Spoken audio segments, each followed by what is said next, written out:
Hello there, everyone. Today we're going to be talking about Protection Paladin in 10.2, tier set bonus, the changes, playstyle changes, possible talent changes, and kind of general consensus and all that fun stuff. So let's get right into it.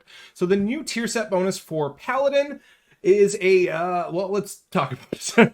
Judgment grants a stack of Sanctification, reducing your damage taken by 2% per stack. Upon reaching 5 stacks, your next cast of Consecration is empowered, increasing its damage and healing by 200% and its radius by 30%. Sanctification stacks are reset when your empowered consecration ends. This is very, very important, and we're going to talk about that when we talk about playstyle changes. While you're within an empowered consecration, your abilities have a chance to deal 40% bonus damage or healing as fire. All right, so playstyle. Stay in consecration. What paladins we've been doing for a long time. Pro or con on that? Well, ask any Protection Paladin main how easy it is to stay in their consecration on Sanguine weeks, and yeah. I'm really unhappy that this is a consecration-based tier set, although it does have its power and its merit. Now, the 30% increase radius is a lot bigger than what you may think. It's really, really big. It like almost doubles the size of the entire thing. It's a really, really big empowered consecration, and having the 10% reduced damage is fairly easy to get to. Now, this is a judgment focused playstyle, so we're going to be wanting to taking any ability at all that we use that will, quicken judgment and all that fun stuff. So Seal of Order, while it was the meta last season to be running Seal of Order, you could get away with Fading Light if you were looking for some extra defensiveness and you had the haste to make up for it. This is something that I actually really did enjoy running, but basically this tier set kind of kills that talent, and you're going to be wanting to run Seal of Order no matter what. For most people, this isn't going to be a change at all to kind of how we're running. And when it comes to the general build, now again, don't look at some of my talents here. I've been just playing with a bunch of different stuff. We're just talking about how it affects some talents right now. I've been playing with Divine Resonance and Quickened and a bunch of different stuff to kind of see what I can get and see where things line up. But all around, you're keeping Divine Resonance for any dungeon that you need, an excessive amount of kicks and things like that. The big thing with this playstyle that you are going to have to learn is while you have your empowered consecration, you cannot drop another consecration. You cannot. Or you will end the empowered consecration, which is just truly terrible gameplay. It's not fun, but it is what we have to work with. Now, the 40% increased damage and healing while inside that empowered is really good, actually. Is this tier bonus objectively better than what we had in Season 2?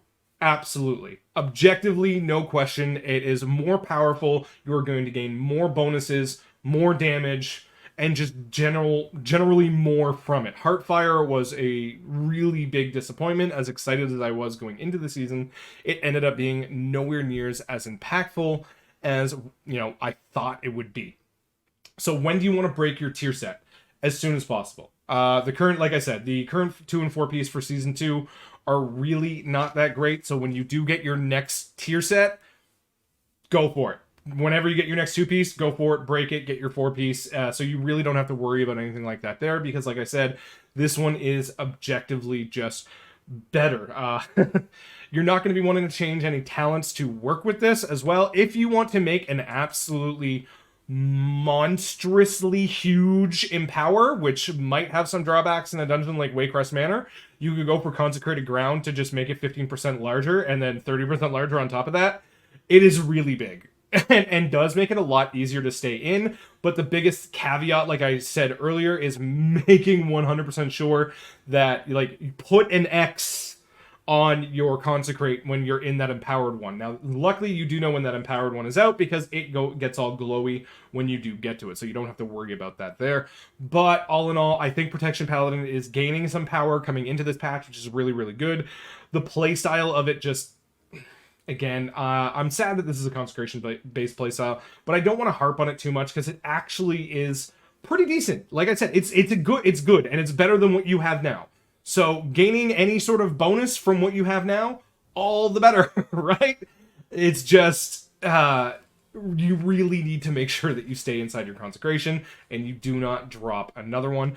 If they are going to change this at all, I would really like to see it just be like a buff on you. So let's say it's like the empowered consecration like based on the length of your consecration, let's say it lasts, so if we go here for 14 seconds, you get a 14-second buff that just every consecration you drop becomes that much larger while the buff is active and you are in it.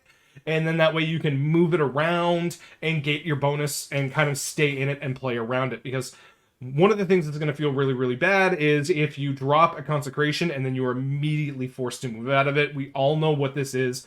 Anybody who's played Protection Paladin knows exactly that hurt, and it's going to hurt that much more if it's empowered. Luckily, its size might mean that you can stay in it and still be okay, but that's something you're going to have to watch out for. But all in all, am I excited for 10.2 Protection Paladin? I am.